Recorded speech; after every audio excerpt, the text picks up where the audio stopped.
Ripple, the company, wants XRP to be stable because it provides 80% extra benefits to the system offered by the company Ripple. It is so important to understand this in the right way. And that is the reason the scientific investor family will get to know what exactly that means. In short, that means explosive prices in XRP and then sideways movement for a long time without much of a volatility like what we have now for a long time. But if you read through this entire document systematically and review it thoroughly, you will get to know a lot more than what we have already known about XRP ecosystem for a while. And then we will move into research findings from other researchers because it kind of reduces the ambiguity in the document, if any, stating the first document which we are going through, this one is from Ripple the company. So if you have that kind of doubts, it will be reduced by using other research findings, research publications.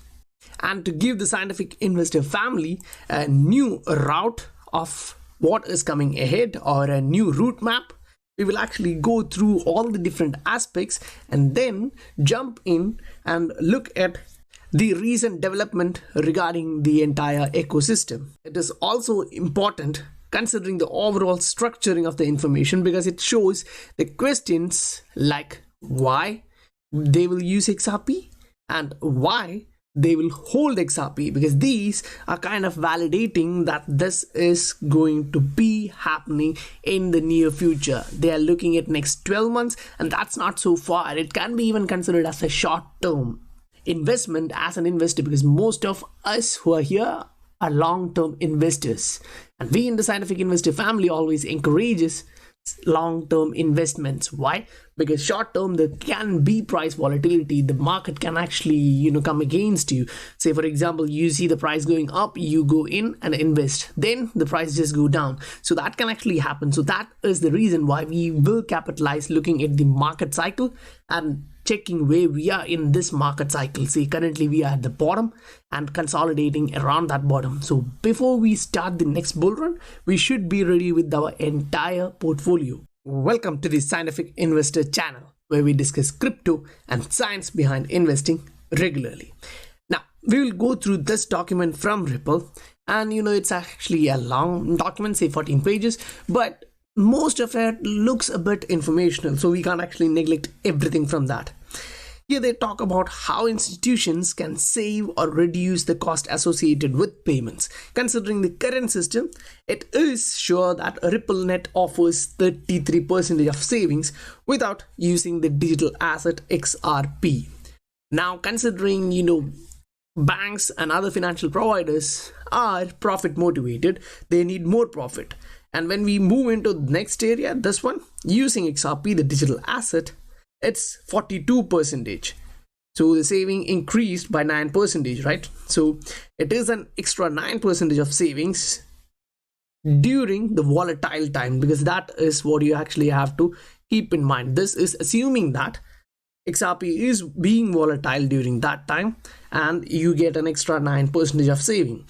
And the next one shows, if we actually move and look at the next assumption where XRP is not that much volatile, it's low volatility. If you look here, the XRP is of low volatility and you get an additional 18%.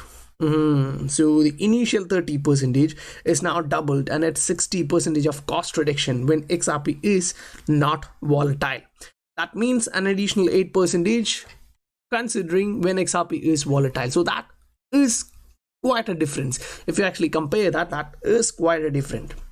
But what you actually have to understand is they are not stating that they doesn't want XRP to be volatile at any point in time.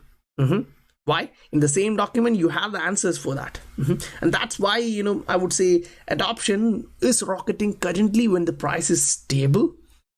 If you actually look at that, you will clearly understand what I'm trying to illustrate. Now, say one of the answer for that, if you actually move into the page number 6 of this document, it actually shows you about a universal bridge asset. Okay, before explaining that, then I'll show you this one from page 13, where it really talks about banks holding XRP. So it's not just saying you can't actually go in and do this. Instead, it is about banks holding XRP. And to give an example here, they're giving it like this: in the 100 trillion plus market for non-cleared interest rate swaps, 5 trillion in collateral was required to offset the OTC counterparty risk in 2014, while the margin for cleared derivative rose to 455 billion. So now you actually understand that, right?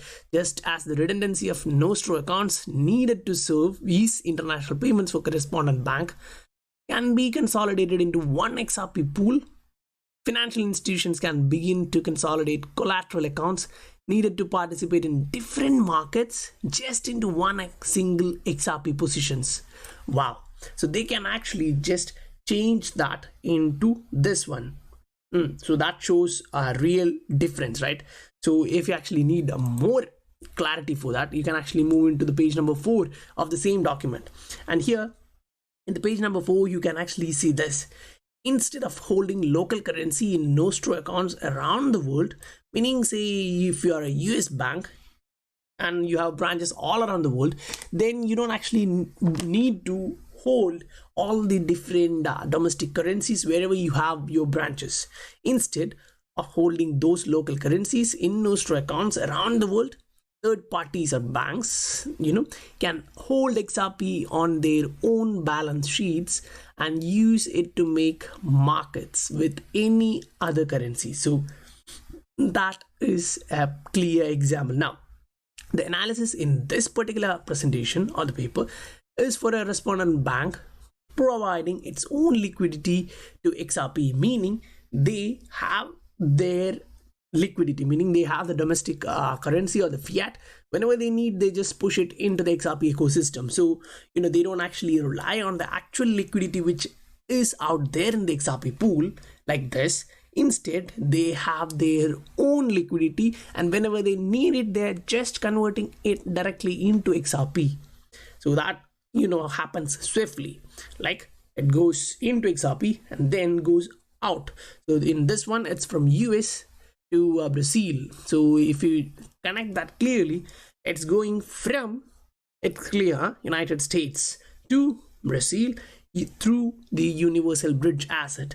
So when the question rises from many that you see the volatility is kind of low, it's actually good for those who are using it. And at the same time, others actually point out, you look at the liquidity, it is going down, the liquidity is so low. Come on, brother, that doesn't actually matter, because with the existing liquidity, what Ripple, the company, is mostly concentrating upon is towards the high frequency, low value payments, because low value payments, you don't need much of a liquidity because it's just coming in and getting out. And it's just, 3 seconds. It's all happening within that time frame. Make it 4 during the network congestion time. Still, 4 seconds is not that big deal. So the liquidity is not that high, but yes, that is one side. And if we look at the other side of this one, liquidity should be high for high value payments. Now I'll go through that. Now in the same one, if you actually look at this, say you're moving from this way around to the bottom, and then you can actually understand the banks only has to hold its domestic currency and maintain one account with XRP. Why? Don't get confused by what we saw here. Here it's like you can hold XRP on their balance sheet directly. So one aspect is bank can hold directly XRP, so they don't need to change their USD to XRP and then change it from there. And here it states you can hold your domestic currency, maintain that in one account, and then use XRP account. So that is providing their own liquidity. They have their fiat. Whenever they need, they push that liquidity into XRP. But the problem lies here. Say now the price is reducing. The market cycle is going down. So the banks know this, the financial analysts know this. So during that time, they will say, no, it's not a good time to actually put the funds in XRP because the price of XRP is going down, right? So in other words, when the price of XRP is going up, for them to hold in domestic currency and to provide liquidity whenever it is required in XRP is kind of losing their profit. So for them, when the market is shifting or at least bottoming out in their perspective, their financial analysts would be much better than us in pointing that out and positioning themselves. But when that happens, it's for sure that they won't actually do the second thing here. Instead, they will do the first thing here. So you can consider this as step 1 and step 2, which you can always change based on the market cycle. Now these are banks, they actually know what they are doing, right? Now in the next page, we actually saw the universal bridge asset and its parameters, right? Foreign exchange currency hedging, treasury operations. Say in the yesterday's video, we actually used a document showing how treasuries can actually use this to optimize their working condition. Then about the liquidity cost and its two components, then the payment operators, then Basel III. Then they come in and show you how the cost is actually associated with this. And as they move down, say if we jump into page 12, we can always say that this is not only XRP, you have other blockchains. Then why XRP? You always have that answer here. Say for example, if you're using that, first thing for banks, you need regulatory clarity. You don't have that. Next thing for banks, you need validators which are fully regulated and the banks trust them. So you don't get that in others. And at the same time, the overwhelming majority of mining revenues on Bitcoin and Ethereum networks are used to pay for energy and equipment cost. So currently, when you're moving into a new system, you don't actually want that mining stuff for them. That is for sure, because we are entering a green and sustainable future. At least for namesake, they're trying to make it. So once you're trying to make it, you're not going to, first of all, mining, and second of all, the Chinese mined coins. Now in last 6 months, it's being highlighted so much, and now it's reaching the United States administration. So I think it's gonna be different. And then questions come at why the incentive program, right? And why the VR incentive if XRP is so good. I actually heard this from eToro guy. Say actually forgot his name. Mehdi Greenspan was talking like, if the technology is so cool, then why they have to actually incentivize the program, why they have to invest in MoneyGram, blah blah blah. So the answer for that is this: an incentive program stimulates XRP adoption in the market making by rebating liquidity providers for quoting against XRP in the immediate term, thereby supporting spread reduction over the time against a new asset.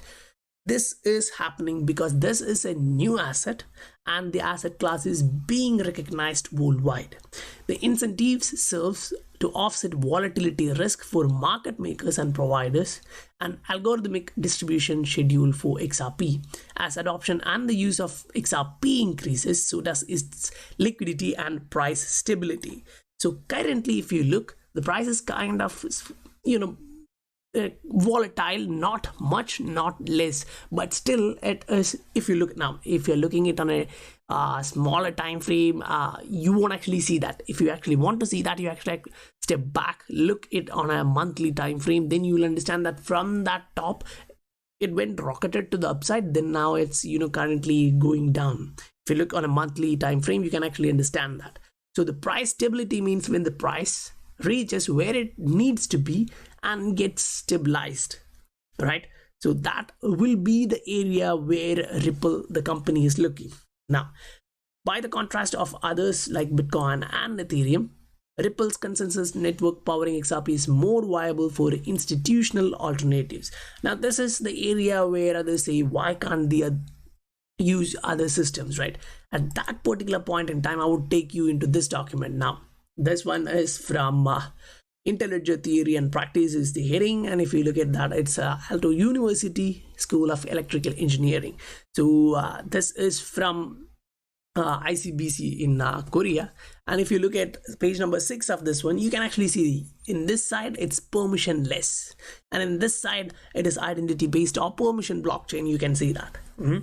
And many questions we get is, yes, Stellar also tried to do this peer-to-peer direct payment system, but it's way better, much better than Ethereum and Bitcoin, but still it comes nowhere near XRP based on the regulations, adoptions and other things. Because in this side, whatever you are seeing, Hyperledger, Coda, Ripple, These are all kind of working together, and these are kind of a consensus algorithm which works much better than the proof of work. And there are researchers confirming this. Recent advances in consensus protocol in for blockchain. In this one, they actually talk about different protocols like proof of work, proof of stake, distributed proof of stake, and others. And then, the Byzantine general problem, they are actually talking about this. While you are distributing this into different computers, they really has this issue. They now need to balance this, right? So classifying through different protocols and understanding it is the key. So once they actually understand that this is happening, what comes? This is kind of understood by the research community now, who are actually dealing with this particular area. When you actually look at virtual currencies of different protocols, a Ripple protocol and how it works and who is it made to use is currently clearly understood. Ripple, the company, made it. They're targeting enterprises like banks and other financial institutions. Second, there is discussion on different mostly used systems like Swift, Bitcoin, and Ripple, which we know. And the third is made a conclusion of the role of Ripple and the systems discussed in this literature, using other literature review on financial systems. So they are actually studying about this as a class. Now, as an investor looking at digitization or tokenization, what you actually have to understand is capitalize future growth of promising platforms. Now, if you believe Ripple, the platform, Ripple, the company providing this XRP ledger as a platform, is worth for the future growth, then you can actually capitalize them. Tokens thus can accelerate adoption, reduce user base volatility, and improve welfare. Token prices increase non-linearly in platform productivity. If your productivity on the platform is rising, many actually ask the same question. I see in the comment section, the positive news every day, you are seeing adoption every day, fundamentals getting strong, but why is it not reflecting on the price? This is how it works, guys. As investors, we actually need to understand that this is how it works, and we can't actually neglect that, right? Even if we want to, we don't make much profit. If we actually do that, we don't make much profit, because we already know that Interledger is going to change the entire landscape, right? And when we are talking about that, you have to understand why.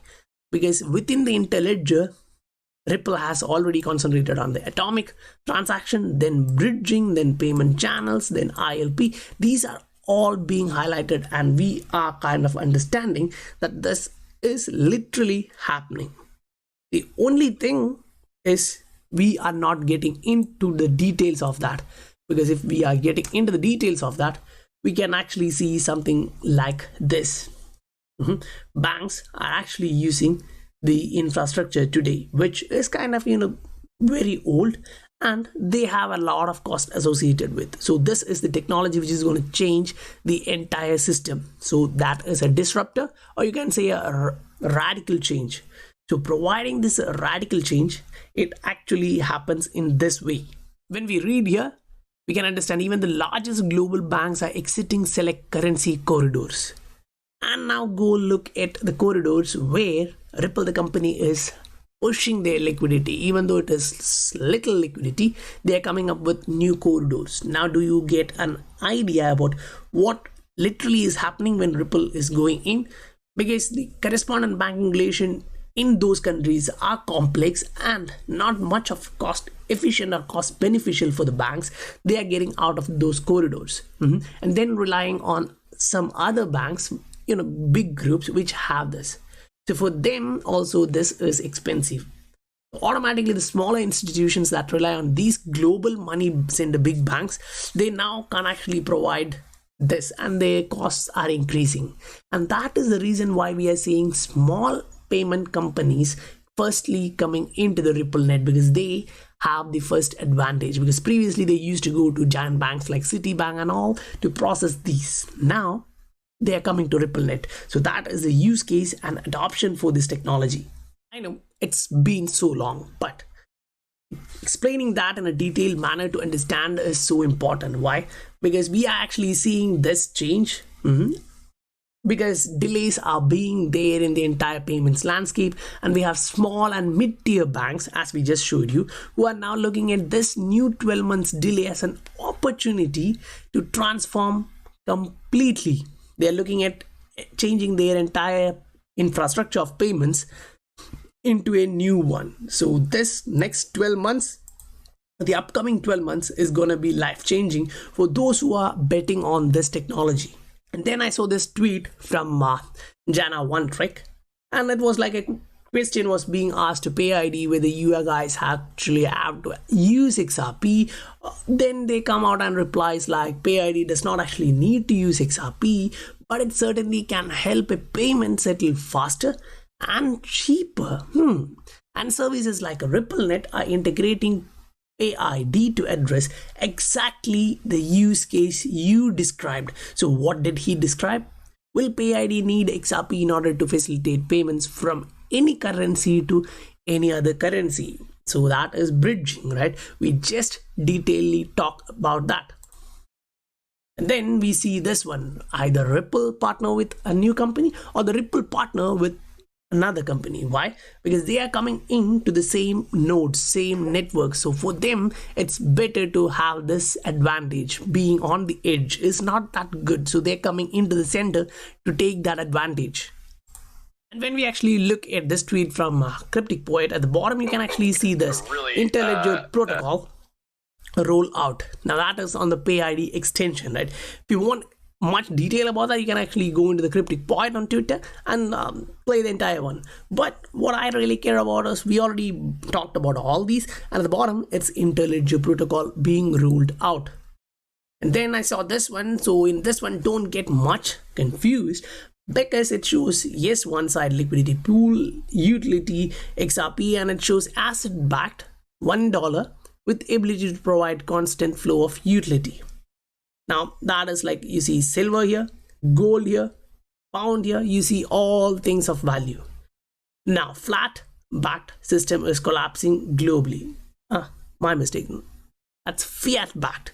That we understood. Now that is the reason why banks, central banks precisely, and the governments are trying to hold it up by either coming up with a central bank digital currency or making a synthetic central bank digital currency. Now you see the ecosystem here.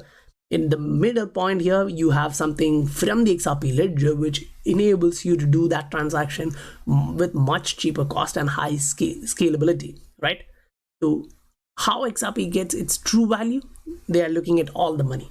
But do keep in mind that when they show you the stable coin on XRP ledger or off XRP, it kind of gets complicated at that point, because Ripple, the company, states we don't have any plan to do that. But that doesn't say that no one else is going to build it on top, right? Whether G7, G20, I don't know. If someone is going to do that, it's going to take time. So in the meantime, they can actually come up with their central bank digital currency, which is synthetic, and then use this utility and take all the use cases provided to the customers, the citizens. So that is kind of happening. Now if you come into the IMF's page in the fintech notes, at the bottom you can see this.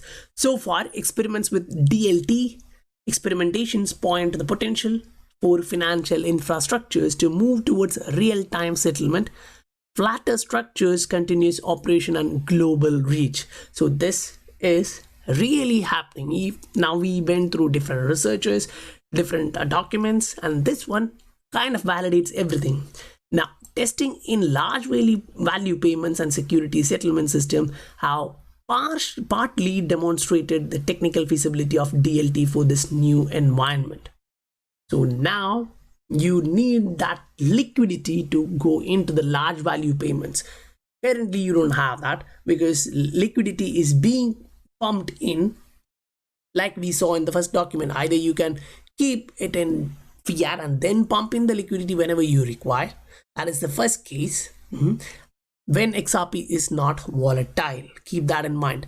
When XRP starts becoming volatile, or the market changes into a new trend, the markup phase, they will change. The liquidity will automatically increase, and the target will be then also included in this direction, which is large value payments. Hope you guys actually understood this. I know the video has been so long, but I had to do this in order to explain it in such a manner. Hope you guys understood and you like the content, and if you do like the content, do hit that like button and the subscribe button if you haven't subscribed to the channel yet. I'll meet you guys on the next video. Bye for now.